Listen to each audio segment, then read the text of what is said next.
Hi folks, Debate Brothers here. I'm Debate Brother number 2. I'm Debate Brother number 1. And we got our cousins and one's not wanting to be in the review. Okay, we just went to see Space Jam New Legacy. It was one thumb up, one thumb down, you would say. So if you don't want to know anymore, don't watch it. There'll be spoilers. Okay, plot of the story. Super intelligent computer system, kind of like Skynet from Terminator, wants to be recognized and get respect, but technically he wants to be feared because he's so advanced. So what he does is he kidnaps LeBron James and his son, and then manipulates his son Dom into, making his game Dom Ball, it's called. And he's using power-ups and all sorts of gizmos and tactics. And throughout the game, LeBron's son begins to realize just how much his father has not been listening, and even LeBron notices that, and the two of them reconcile at the end, and it looks like we got a phone call coming from home. It looks like, I don't know why they're doing that, but just ignore that, folks. So anyway, the Looney Tunes look pretty good in CGI form. They look okay. It's a good mix of live action, animation, and CGI. Okay, what do you think, cuz? It was, heck, it wasn't as much a waste of money as Black Widow was. I actually partially enjoyed this movie somewhat. Yeah. My favorite characters of the film, Bugs Bunny, Lola Bunny, and and Daffy Duck were all my personal favorites of the whole movie, and with Wile E. Coyote doing a lot more interaction than he did in the original movie. You think they could have put Speedy Gonzalez in the game? He barely had any game time. He didn't have any game time. He was just there on the bench. He didn't play. Yeah, but sadly, Pepe Le Pew was completely gone from this movie. Come on. It's cancel culture. That's what they do. They don't like someone just because he's a womanizer? Come on. You got Johnny Bravo. You got, a couple of guys like Master Yoshi. He was always harassing women. City Hunter. Oh yeah, that's Japanese culture actually. But doesn't Master Yoshi is Japanese himself? Yes, but technically Japan can get away with some things in their animations than so America. was City Hunter too. He was Japanese. Yeah. But there's a lot of womanizer cartoons and movie guys out there.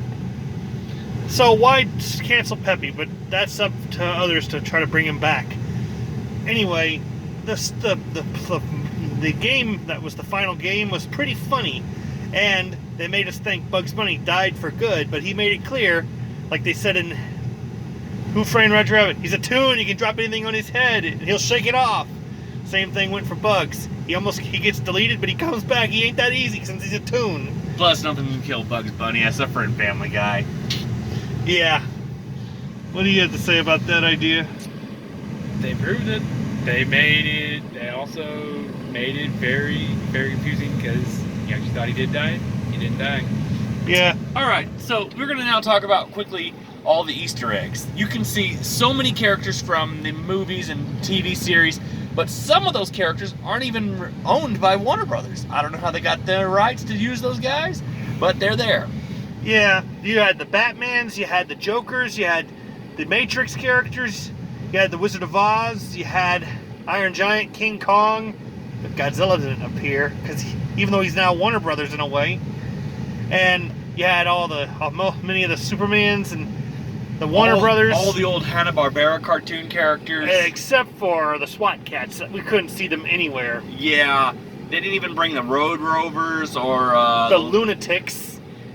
Or the Street Sharks, some of them. Street Sharks was not Warner Brothers. It's not? No. I thought it was. No, that's a completely different company. Okay. But still, there was one good thing. They brought back the Monstars as little aliens again to be there in the crowd. And that was a good Easter egg, too. Okay, so cuz, out of a ranking of this movie, what would you rank it? 6 to 7 out of 10. You? I would give it a 6. This was very good. The acting was very good, and let's see. The animation for the old cartoony way when LeBron arrives in Toon World is spot on also. But some of the lines were pretty cheesy. cheesy or absolutely cringe worthy? Okay, mine 6 out of 10 because one reason, Lola Bunny. I love Lola Bunny. Either she's in live action or animation or CGI, it doesn't matter. But I also love it for the story on how a guy has to learn how to be a better father, and for the comedy was just spot on to me. I laughed a lot on some parts. The comedy was mild, I'd say. It's mild comedy. They didn't want to overdo it. They stayed in their comfort zone, so that was a good thing. Yeah, but the villain, he was just basically a stereotype of some other villains, and I wasn't too thrilled with him. Your idea on the villain? He's like so many other villains, as Debate Brother number 2 just said. Yeah, well, there you have it, our review of Space Jam: New Legacy. So, take it from us. This movie is worth the mission of money. So, yes, if you love Space Jam and you love seeing, basketball and the Looney Tunes and all that stuff, this is definitely worth it. However, don't suspect the greatest of movies. Like I said, I give this movie a 6. Same here. Anyway, I'm Debate Brother number 2, I'm Debate Brother number 1. and we are selling out, and I'm melting Not here. selling out. We're signing off. Oh, Okay? signing off, that's right. But I'm melting here, literally. Okay, then Melting. I'll turn off the AC then. All right, bye-bye.